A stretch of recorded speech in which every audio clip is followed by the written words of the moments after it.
The question of indulgences has come up recently among the audience of this channel, so today I present a short primer on indulgences, just in time for Lent, which I think is a great time to focus on your temporal debt for sin.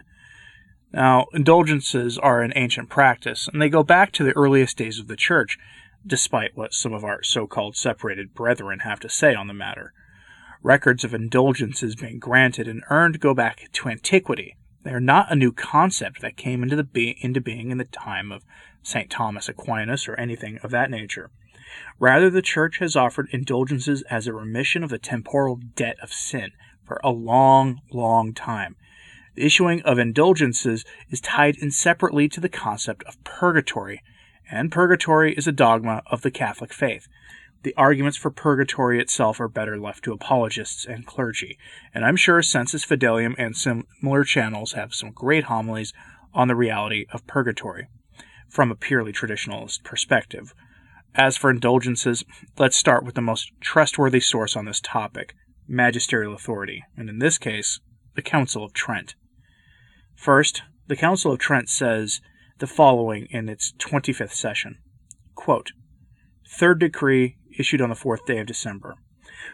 Whereas the power of conferring indulgences was granted by Christ to the Church, and she has, even in the most ancient times, used the said power, delivered unto her of God, the Sacred Holy Synod teaches and enjoins that the use of indulgences, for the Christian people most salutary, and approved of by the authority of the sacred councils, is to be retained in the Church, and it condemns with anathema those who either assert that they are useless, or who deny that there is in the Church the power of granting them. In granting them, however, it desires that, in accordance with the ancient and approved custom in the Church, moderation be observed, lest by excessive facility ecclesiastical discipline is enervated, and being desirous that the misuse which have crept therein, and by occasion of which this honorable name of indulgences is blasphemed by heretics, be amended and corrected, it ordains generally by this decree that all evil gains for the obtaining thereof, whence a most prolific cause of misuses amongst the Christian people has been derived, be wholly abolished. But as regards the other misuses which have proceeded from superstition, ignorance, irreverence, or from whatsoever other source, since by reason of the manifold corruptions in the places and provinces where the said misuses are committed, they cannot conveniently be specially prohibited.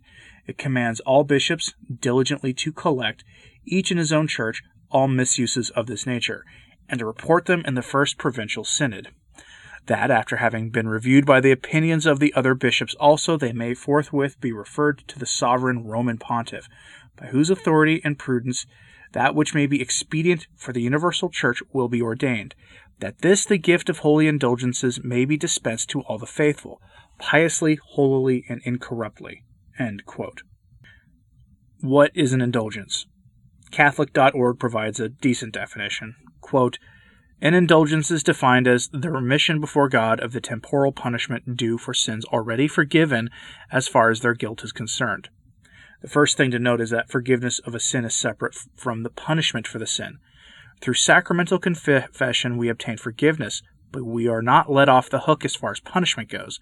Indulgences are two kinds, partial and plenary. A partial indulgence removes part of the temporal punishment due for sin. A plenary indulgence removes all of it. This punishment may come either in this life or in the form of various sufferings, or in the next life, in purgatory. What we don't get rid of here, we have to deal with there. End quote. Now note the language of plenary and partial indulgence. You'll often see older preconciliar language used to describe temporal relief from sins in terms like certain specific amounts of days in purgatory lifted, or so some people try to say that's what it means. And that's actually a bad interpretation. When you see something saying that a devotion or pious act gives you, say, 500 days indulgence, like the kissing of the brown scapular as part of your morning prayers associated with the enrollment in the brown scapular, the specific prayers for the enrollment in the brown scapular, that is after purgatory time. But instead, it's that amount of time if the pious act had been done independently of the specifically divine devotion or act. We're not really sure how the divine chronological economy works in purgatory, so instead, it's an amount of grace you receive based on doing a pious act for the amount of time stated. In this case, as if you had kissed a brown scapular in pious prayer daily for 500 days. This to me sounds like a far better deal. Now, these days, we get what to me sounds like the worst deal. Full remission of a time for a specific sin, or partial with little definition given. The Catechism of John Paul II, aka the Catechism of the Catholic Church, goes into this in more detail. Now, I generally avoid quoting post-conciliar documents when I can. I'll say this much here. The John Paul II Catechism was said by its own author, the cardinal who wrote it for the then Pope, that it was severely deficient and would need further revision in the future. I know that's hard for some people to hear. The Catechism of the Council of Trent is the only Catholic catechism ever defined to be infallible because it is 100% based on the decrees of the Council of Trent. I know, let that sink in. You can get a copy of it from Tumblr House Books, and no, they're not paying me to tell you that either. But for a clearer definition, I'm going to turn to an excerpt from a book published in 1903 on the subject. The title is Questions Asked by Protestants on Purgatory, Indulgences, Predestination, and Relics, by Father M. Phillips, rector of St. Joseph's Church, Buffalo, New York. Archbishop Farley gave the book an imprimatur, so it conformed to the pre-conciliar standards for teaching the faith, which is to say, pretty strict standards that seem to be lost today. The format is a little odd, for at least to some people, and it is asked in the old catechism format of question and answers provided. So it asks a question and then it gives you the answer. So, on indulgences. What are the eternal punishments due to sin? Eternal punishments are the everlasting pains of Gehenna. What are the temporal punishments due to sin? Temporal punishments are the woes of life, affliction, losses, shortcomings, fires, war, damages, all done in life and in the pains of purgatory. In how many ways are we forgiven the temporal punishment due to sin? By penance, by prayer, by good works, by indulgences, etc. Did Christ give his apostles the power to grant indulgence or the forgiveness of the temporal punishment due to sin?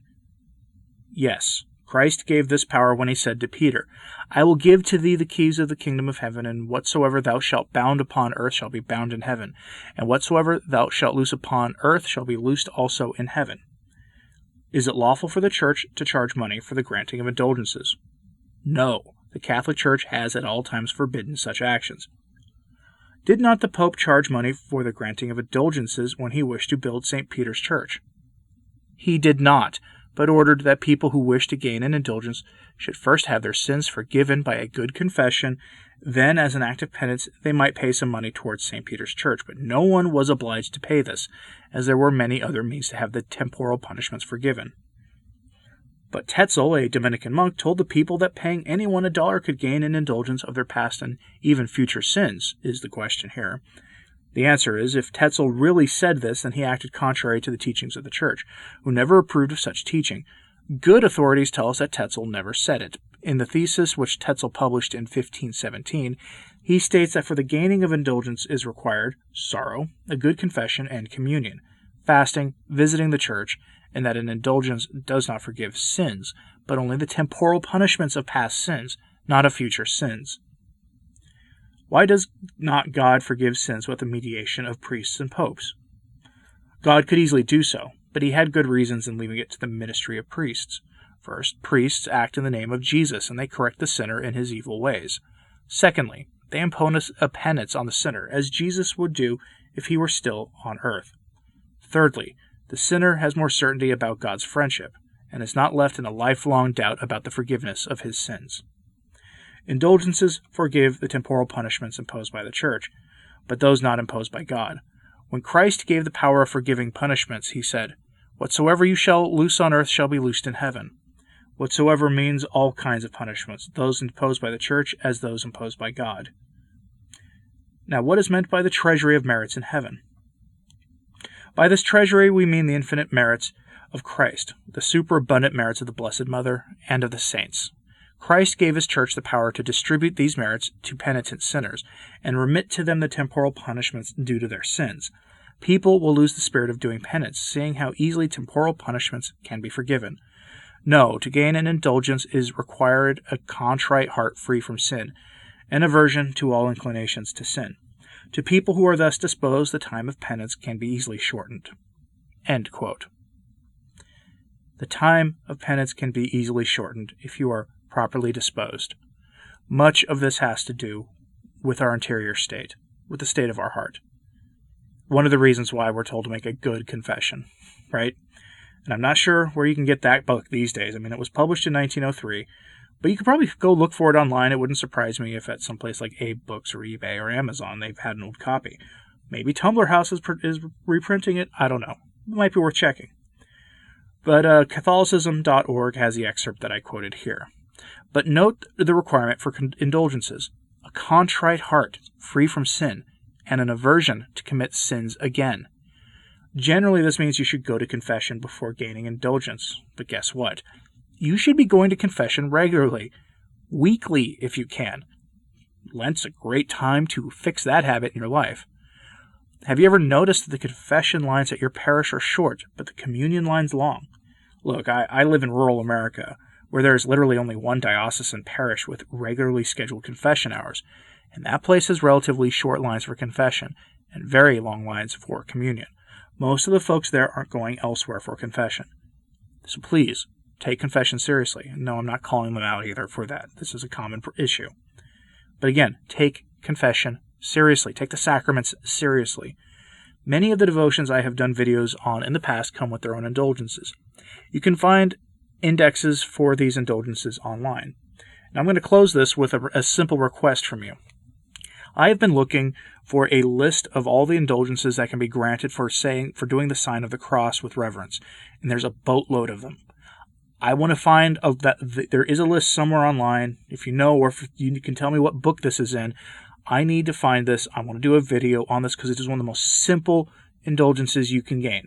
I don't know what the temporal nature of it is, or if it's a partial or plenary in the modern language, but there are a lot of indulgences and merit you can gain by simply making the sign of the cross. And one of them is by driving past a place that you know has the Eucharist in the place, meaning like a parish.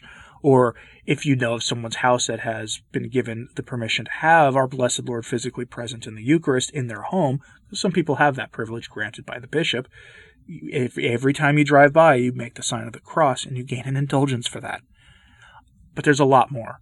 So I would love to find that list. I haven't been able to locate it. So if you know where to find it, send me an email, please. It would be greatly appreciated. The email address for this channel is in the description box of this video. Anyway, thank you for listening. I'm Anthony Stine. Ave Maria.